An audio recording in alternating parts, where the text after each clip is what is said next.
안녕하세요. 제이드입니다. 이번 주도 벌써 끝이 났습니다. 저는 이번 주에 굉장히 성과가 무지무지하게 좋았던 한 주인데요. 시장 얘기를 좀 차분히 해드리겠습니다. 일단 뭐 어젯밤에 저도 되게 가슴 졸이면서 CPI 발표를 봤는데요.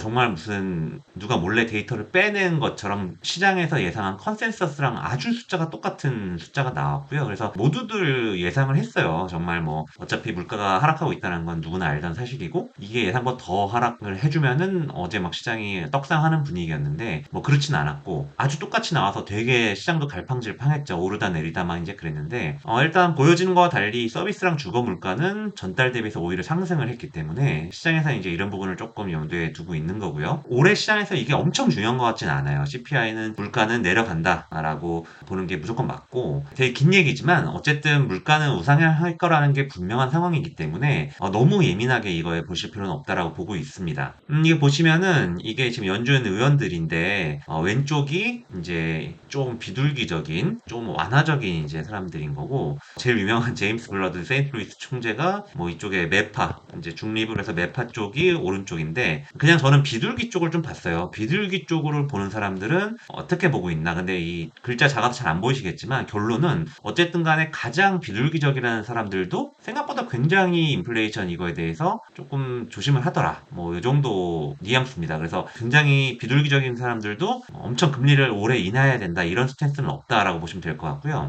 이게 왜 다 연준 의원들이 왜 다 약간 이럴 수밖에 없느냐? 그러면 이제 1974년 얘기가 있는데 이제 신영증권 박소연 위원님이 텔레그램 채널에 올려주신 걸 제가 조금 다시 정리를 한 건데 1970년대 초반에도 물가가 엄청 높았지만 뭐 금리 올리고 어쩌고 하면서 뭐확 잡히는 것 같으니까 확 풀어줬다가 더 인플레이션이 올라가서 이거에 약간 고착화돼서 잡기 어려웠던 그런 선례가 있거든요. 그래서 이제 이렇게 될까봐 좀 그런 거고 이제 이건 1974년 얘기고 지금 사실 새로운 지정학적 패러다임 제가 전에도 말씀드렸던 거는 탈중국 전 세계에 공장 역할을 해줬던 중국이 여러 가지 미국과의 갈등이나 이런 것 때문에 중국에서 다 빠져나오고 있잖아요. 사실 우리나라 업체들도 중국에서 비즈니스를 이제 많이 안 하려고 합니다. 실제로. 그래서 뭐 물론 시장이 아직도 중국이 크겠지만 모든 나라들이 이제 중국 시장에 너무 기대지 않으려고 노력을 하고 있고 물론 아직까지 뭐 테슬라라든가 애플도 중국에 굉장히 공을 들이고 있습니다만 전반적인 트렌드는 중국이랑 미국은 정말 엄청난 전쟁을 경제적으로 하고 있다라고 보시면 될 것 같고요. 이것 때문에 결국에는 예전에는 공장이 뭐 어디 하나만 있으면 됐고 투자를 어디 한 곳에만 했어도 됐는데 이제는 중복 투자의 시대라는 거예요. 그래서 반도체 보조금 같은 거를 왜 주냐? 정말 더 삼성전자처럼 돈 많은 업체에 왜 보조금을 주냐? 약간 이런 우리나라 이제 좌파 언론들도 이런 뉘앙스로 얘기를 많이 하잖아요. 근데 어쨌든 간에 이게 이제 중국의 영향권에서 없는 다른 지역의 안정적인 시설을 반도체 쪽을 다 지어놔야지 결국엔 지금 모든 세상의 중심이 반도체로 돌아가기 때문에 반도체가 안정적으로 확보되지 않는 나라는 산업적으로 그리고 군사적으로도 아예 대응이 안 되기 때문에 이런 거에 중복 투자가 돼야 된다는 거예요. 그래서 사실 나중에 이제 지나면 알겠지만 반도체가 지금 상당히 사기 좋은 시기라는 게 향후 2, 3년 뒤에 밝혀질 거라고 저는 개인적으로 보고 있는 거고 이런 관점에서 방산주가 왜 이렇게 올라라고 계속 얘기를 하시지만 이런 전체적인 큰 테마 속에서 움직이는 겁니다. 가스, 뭐 신재생 다 말할 것도 없이 에너지 쪽도 이제 그런 거기 때문에 저는 이 빨간 글씨 두 핵심적인 아이디어를 가지고 올해 계속 투자를 할 생각이고요. 결국에는 연준은 어쨌든 금리를 계속 올리고 유지하겠다고 하지만 이 시장 금리는 좀 다르게 움직이는 거예요. 결국엔 미국제 10년 금리는 이제 내려오기 시작하는 전체적인 이런 박스권에서 움직인다고 보시면 될 것 같고 그래서 뭐 시장 금리가 막 튀어 오를 때 이럴 때가 오히려 더 뭐 반도체나 네이버 카카오 같은 소프트웨어 뭐 여러 가지 성장주들 있잖아요. 그런 애들을 사기 되게 좋은 시기로 보기 때문에 뭐 시장이 계속 지금 쉬지 않고 오르지 않을 거예요. 분명히 이런 기회를 줄 거기 때문에 이런 거를 꼭 참고를 하셔야 된다라고 저는 이제 개인적으로 보고 있는 거고요. 이게 정확히 그런 거예요. 이제 국채는 이제 거꾸로 한 거고, 이건 S&P 주가 차트를 하는 건데 거의 똑같이 움직이죠. 미국 국채 바닥권에서 주가도 바닥을 형성을 했다라는 내용인 거고, 그러니까 이게 꼭 오늘부터야 뭐 이런 거 없어요. 그걸 어떻게 알아요? 그거 알면은 제가 뭐 지금 뭐 한 천억 벌었겠죠. 근데 뭐 이거 아무도 알 수 없다는 거고, 어쨌든 간에 지금 현재 2023년 1월, 2월 뭐 요 시기가 중간중간에 어떤 일이 있더라도 조금 이런 시기가 될 수 있다라고 저는 개인적으로 보기 때문에 저는 2023년이 굉장히 돈 벌기 좋은 기회를 주는 시장이다라고 보고 있고요. 그래서 굉장히 상식적인 수준에서 저는 이제 투자를 하고 있는 겁니다.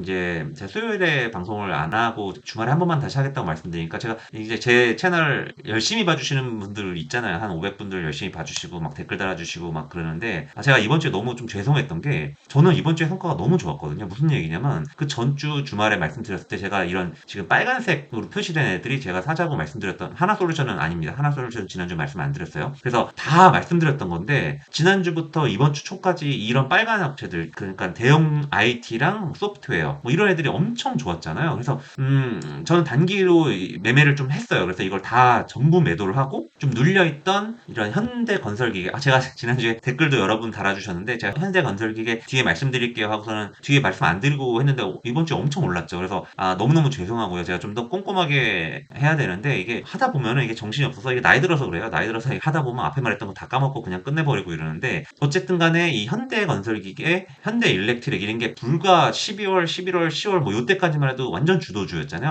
그러니까 제가 계속 말씀드리는 게 저는 계속 강조해서 똑같은 말씀을 드리는 게 기존 주도주에서 20주봉이든 이런 데 걸리는 것들을 과감하게 그런 자리에서는 매수를 하고 빠지면 손절을 하고 이런 플레이를 하시면서 이런 삼성전자, 삼성전기, 뭐 LG전자 이런 밑에서 도는 대형주들을 많이 사시면은 올해 돈을 많이 벌 수 있는 해가 될 것 같습니다라고 말씀을 드렸고 저는 물론 2월부터 베팅을 크게 할 생각이지만 1월에 뭐 저도 놀 순 없잖아요. 구정 전까지 열심히 일하다가 이제 놀러 가야 되는 건데 그런 상황이고요. 스튜디오 드래곤 같은 건 수익이 안 나고 빌빌대가 가지고 파란색은 이제 손절을 했다는 얘기입니다. 빨간색은 익절을 했다는 거고 노란색은 이번 주에 새로 편입을 한 걸 얘기한 건데 하나솔루션은 이번 주에 사자마자 너무 많이 올라가지고 바로 다 팔아버렸어요. 너무 기분 좋게 정말 완전히 위아래로 다 따먹어 버리는. 근데 사실 이번 주에 제가 성과가 너무 좋았는데 저도 주식을 오래 하잖아요. 몇 년 이상 한 사람인데 전업으로 이렇게 확률이 높은 주간이 몇 번 없었습니다. 그 얘기는 다음 주부터는 생각대로 안 움직일 가능성이 많다라고 저는 늘 역발상을 하려고 하는 사람이기 때문에 조금 그렇게 생각을 하고 있는 상황이고요. 지금 뭐 삼지 엔터 뭐 난리 난 거 뭐 이런 것도 좀 편입을 해가지고 지금 시가총액 한 3,500억 정도 되는데 한 5천억 정도까지는 가져가야 된다라는 제가 가장 인정하는 주식 잘하는 동생 중에 하나도 한 5천억까지는 봐야 되지 않냐 그래서 뭐 그런 컨셉으로 가져가는 거고 대체로 포트를 보시면 아실 거예요. 제가 담은 것들은 대부분 아까 말씀드린 기계, 에너지, 페노전도 뭐 그런 류인 거고 방산이 이번 주에 특히나 또 성과가 좋았는데 윤석열 대통령이 이제 UAE 이제 출장 가고 뭐 이러면서 수주 얘기도 나오고 실제로 실적도 뭐 그렇게 나쁘지 않고 그림이 되게 좋습니다. 여전히 제가 지지난주에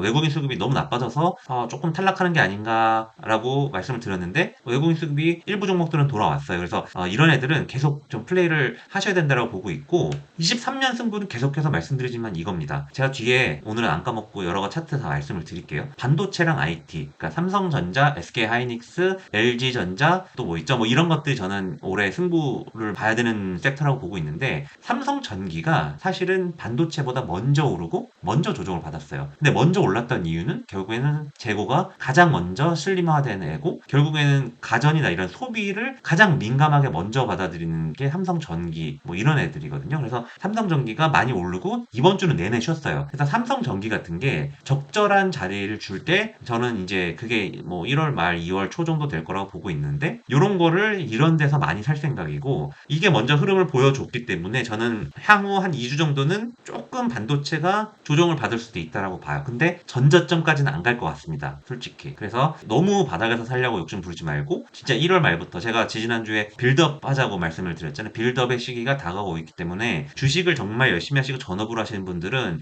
이제 점심도 드시지 마시고 빡세게 앉아서 돈 버셔야 됩니다. 이게 뭐 놀면서 버는 게 아니에요. 주식은 머리로 버는 것처럼 사실 되게 노가다입니다. 그래서 노가다를 같이 열심히 하셨으면 좋겠고 다행히 매일같이 노가다 하는 제가 이거 말씀 다 드리잖아요. 그래서 굉장히 범위를 좁혀 드린 거고 제가 나중에도 말씀드리겠지만 저 정말 뭐 많이 읽고 많이 공부하고 나오는 결론이거든요. 그래서 이 결론은 좀 믿어주셔도 돼요. 그래서 기계 방산 이런 건 다시 주도주로 복귀를 하고 있기 때문에 조정이 나오면 굉장히 과감하게 해야 되는데 이번 주에 많이 올라서 너무 빨리 따라가실 필요는 없어요. 물론 뒤에 말씀드리겠지만 방산은 여전히 좋다고 봅니다. 그리고 자동차 같은 거는 최근에 뭐 실적 상향 얘기도 나오고 있고 자사주 얘기도 나오고 있고 뭐 이제 이런 게 있기 때문에 그리고 저는 뭐 이런 게 반영이 돼서 주가가 떠 있으면 추천을 잘 안 드리는데 여전히 바닥권입니다. 그래서 이제 이런 거 위주로 좀 하시면 좋겠다라고 내용을 정리를 한 거고요.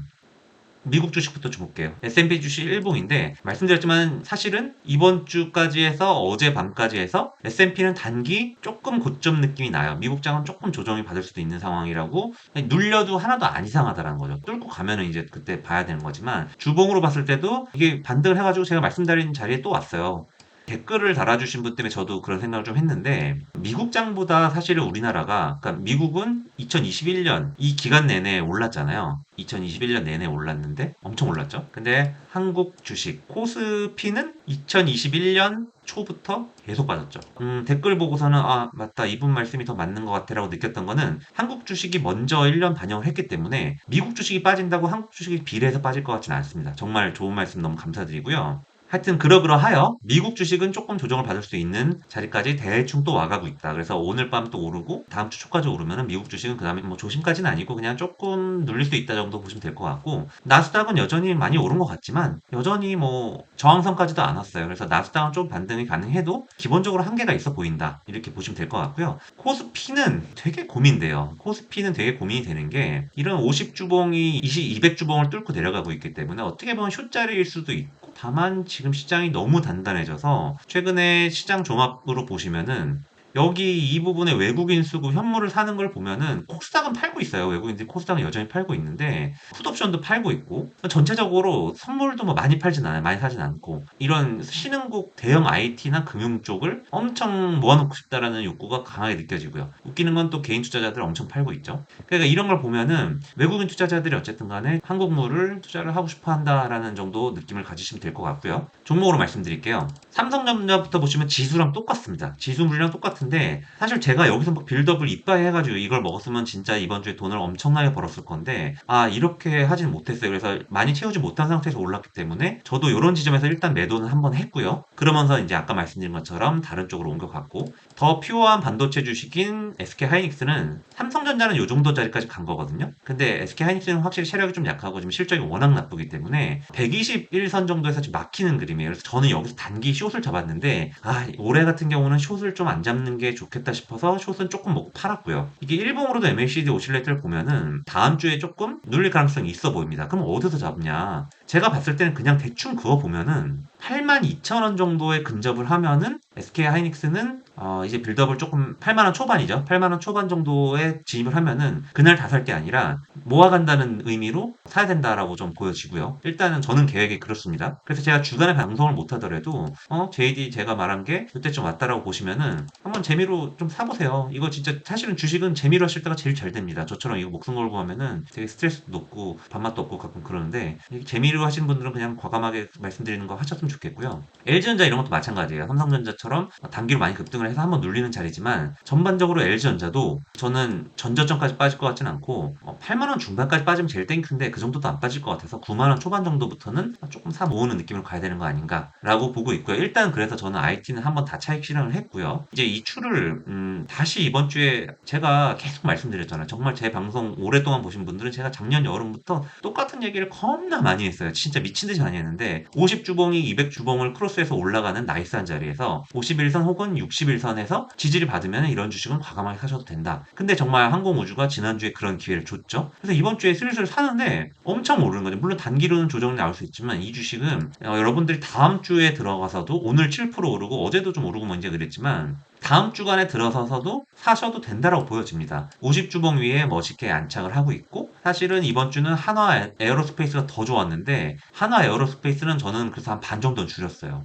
반 이상 줄였나 보다. 근데 하여튼 뭐 많이 줄였고 정말 여기서 모으는데 확 튀어버려가지고 이런 건 정말 땡큐거든요. 사자마자 정말 뭐 수익이 이 정도로 이게 이번 주에만 19% 오른 거예요. 그러니까 이런 거를 잘 잡으시면은 정말 생각보다 놀라운 성과를 보실 수 있고요. 저도 그래서 이거를 이제 거래도 잘 되고 이러니까 선물 계좌들을 사고 현물 계좌들을 샀는데 이게 빵 터져가지고 어쨌든 굉장히 결과가 좋았고 방산주 중에서 흐름이 가장 약한 LIG 넥스원도 사실 펀더로 치면은 이거 뭐 별로라고 안 봐도 되는 것 같다 이런 뷰도 있지만 저는 뭐 꼭 그렇게 생각은 안 합니다. 방산주 나머지가 지금 너무 급등을 했기 때문에 LIG 넥슨을 사고 싶어하는 심리가 분명히 있을 거고 이런 자리에서 보시면은 지난주에 LIG 넥슨이 15.9%나 빠졌어요. 이게 뭐 KCGI 뭐 강성부 펀드 이런 데서 뭐 팔고 어쩌고 뭐 이런 이슈가 있고 수급 보시면은 뭐 사모펀드 이런 데서 엄청 팔죠. 그래서 근데 어쨌든 외국인들은 이제 뜨문뜨문 다시 사고 있고 이런 것들을 종합적으로 봤을 때 저는 뭐 엄청 따지잖아요. 저는 외국인 기관 올매도로 완전히 뭐 그런 상황 아니면은 수급이 그렇게 핵심 이슈는 아니라고 보고 있고 많이 먹은 사모펀드는 팔고 나가는 게 당연합니다. 여기는 어차피 엄청 롱 펀드가 아니기 때문에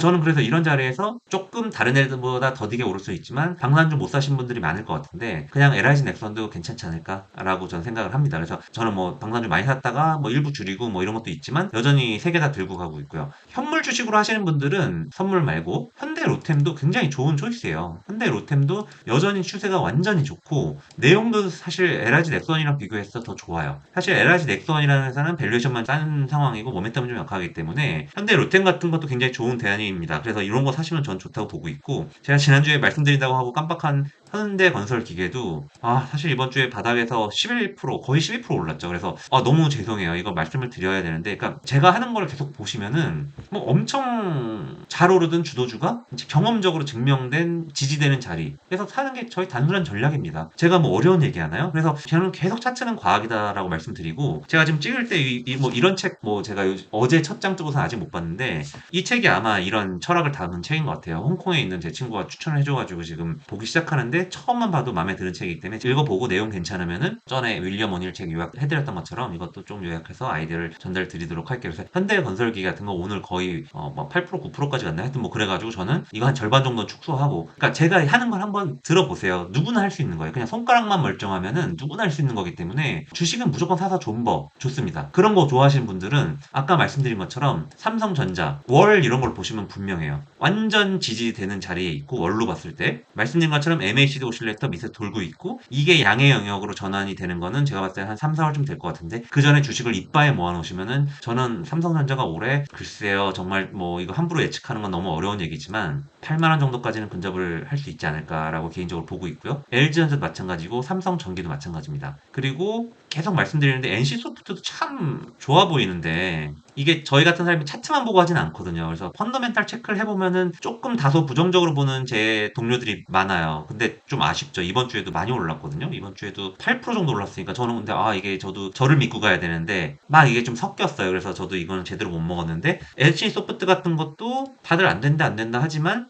저랑 같이 한번 관찰을 해보시죠. NC소프트가 지금 여러 가지 다른 경쟁 해외 게임 업체들을 감안했을 때 이제 TL 뭐 이런 게임 출시했을 때 별로 각광을 못 받을 것 같다. 그래서 살 필요가 없다라는 뷰들이 많지만 기술적으로 봤을 때는 이게 MACD 오실레이터 같은 게 월봉으로 이렇게 크게 돌리고 이렇게 양전환되는 시기 직전이 사실 주식이 폭발하기 직전인 경우가 굉장히 많거든요. 뭐 이런 시기도 그렇고 과거에 삼성전자 같은 종목도 크게 반등을 할 때 보면은 다 이런 시기를 거쳐서 반등을 합니다. 이렇게 빨간색으로 MACD가 올라가는 구간이 이런 구간이거든요. 그러니까 존버를 그냥 하시고 싶으신 분들은 그냥 이거 사서 존버하세요. 삼성전자, LG전자, 삼성전기, NC소프트, 네이버, 카카오 그냥 사놓고 그러니까 사람들은 보통 반대로 하잖아요. 이때 사서 존버를 하죠. 그래서 9만, 10만 전자에 사서 5만 전자에 손절을 하는 황당한 플레이들을 하시는데 존버를 하실 거면 지금 사서 존버를 하세요. 제발. 그래서 저처럼 매매를 하실 수 있는 분도 분명히 계실 거고 아닌 분들도 계실 건데 존버를 하시고 싶은 분들은 그냥 대형주 이런 거 신용 쓰지 말라고 하잖아요. 저도 신용 쓰는 거 진짜 싫어하고 레버리지를 극혐하는 사람인데 레버리지를 쓰시고 싶으시면 지금 같을 때 쓰는 겁니다. 오히려. 그래서 저는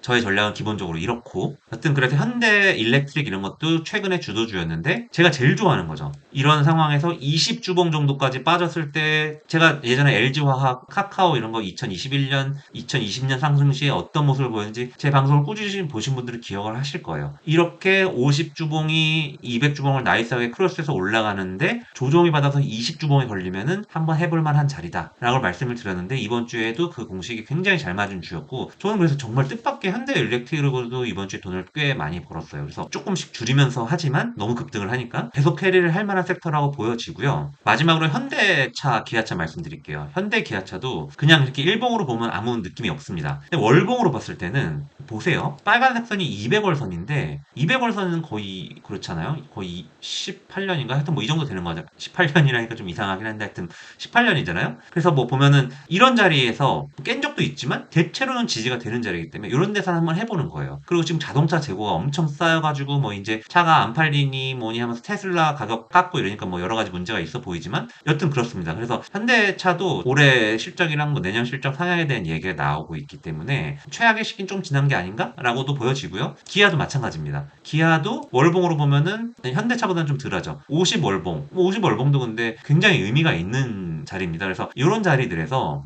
대형주들을 매매를 하시면 참 좋은 시장이기 때문에 제가 말씀드리는 것 중에 이번 주에 많이 오른 것도 있고 그 전주에 많이 오른 것도 있는데 요거를 타겟을 좀 줄여서 관심 종목을 줄여놓고 한번 그 흐름을 매주 관찰을 한번 하시면서 매매를 해보시면 좋을 것 같아요. 그래서 샀다 팔았다 하면서 먹고 빠지고 하는 매력을 굉장히 잘 느낄 수 있는 전형적인 순환 매장이기 때문에 주식을 한번 좀 자신 있게 하셔도 되는 계절이 점점 다가오고 있다. 저는 최근에 급등을 했기 때문에 조금 조정을 받을 수 있다고 보지만 2월, 3월 정도는 확실히 빌드업을 해야 된다라고 거듭 말씀을 드리고 있고 86번가로 유명한 정강우 대표님 제가 섭외를 해가지고 또 많은 시청 부탁드리고 많은 추천 부탁드립니다. 긴 내용 또 시청해주셔서 감사드립니다.